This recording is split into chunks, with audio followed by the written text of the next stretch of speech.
Hey guys, welcome back to another custom ROM review for Redmi Note 7. So this time we are trying out DerpFest ROM. So this is an unofficial ROM for this device, which I have been using few days now and it is working pretty well.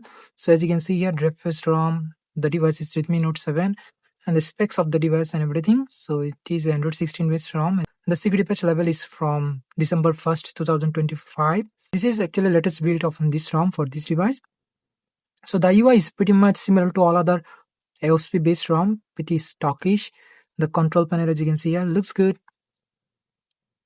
As a DerpFest ROM, we do get few customization options here. So like status bar option is available, quick setting, buttons, lock screen, spoofing. So we do get few other options here.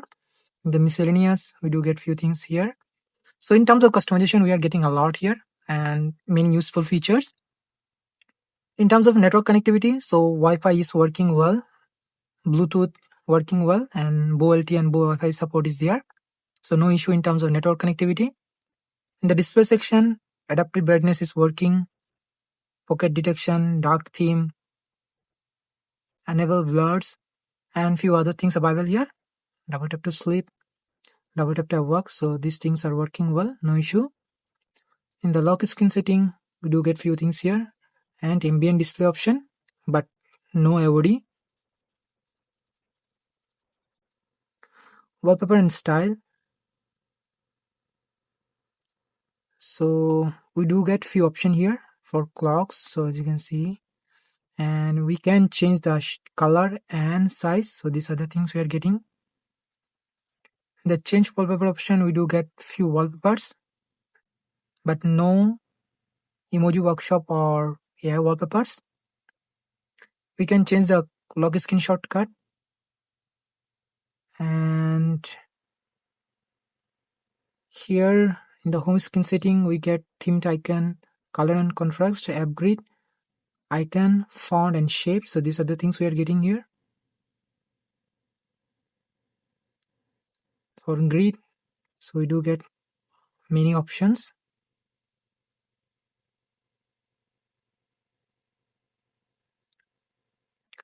Notifications, so similar settings like other AOSP based ROM. Modes option is here. Sound and vibration, so sound working well. We do get Dolby Atmos and few other options here like smart pause, spatial audio. So these are the things we are getting, and per volume control option is also available. Accessibility option is there. So the ROM does feel a little bit sluggish, so you can turn off all sorts of animation to get a little better experience out of this ROM, so you can do that. In terms of security and privacy, we do get both face and fingerprint unlock, so both of them actually working. So as you can see here, no issue at all in terms of fingerprint scanner. You can enroll face unlock too and going to work perfectly fine.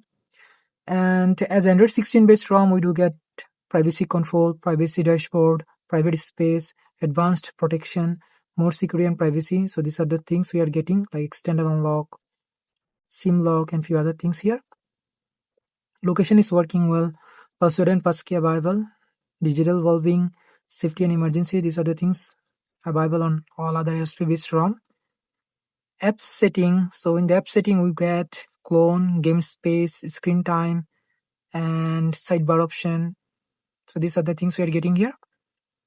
Battery, so the battery backup is quite good. I haven't faced any issue in terms of battery. There is no drain issue. Fast charging is working.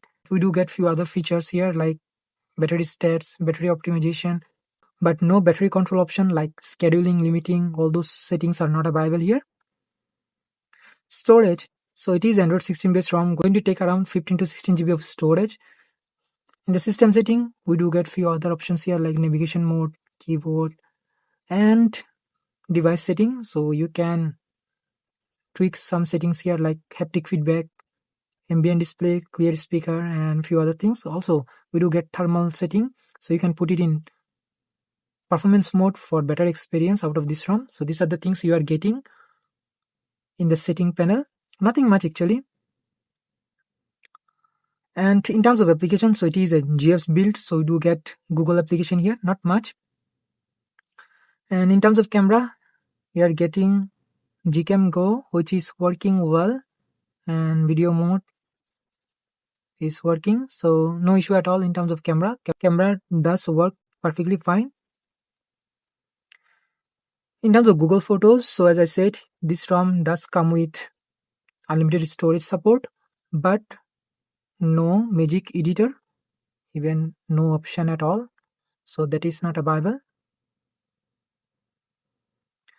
Unfortunately, we are not getting any kind of safety net feature. That means bank apps, payment application not going to work. So as you can see here, Play Protect certification is uncertified, and if we try to fix the issue, could not fix the certification issue, so bank apps not going to work, but other application will work perfectly fine here. And in terms of phone call, as I said, Bo LTE and Bo Wi-Fi available, and it is using Google's default dialer. So that means if you record call, it will announce, but video call and other things are working well, no issue. As an Android 16 based ROM, we do get circuit search, which is working but pretty slow.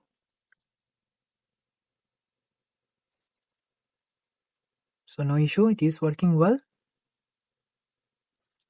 And lastly, in terms of gaming, so I did play Call of Duty as usual setting. The gaming performance was not really that good. It is playable, does work well, but not really that smooth like other ROMs. But if you are looking for Android 16 based ROM, you have to make compromise here, because Android 16 based ROM are actually a little bit heavier side, so they use a lot of resources. So because of that, actually sometimes the games don't really work that well. But overall, the ROM is actually pretty usable one. I do like the ROM, it is working well. Haven't faced any major issue here. Overall, a good ROM, but as I said, if you are looking for a good gaming performance, you have to go with Android 12 or 13 based ROM. That's all about this ROM. The ROM link will be in the description below if you want to try. So thank you very much for watching, and I will see you in the next one.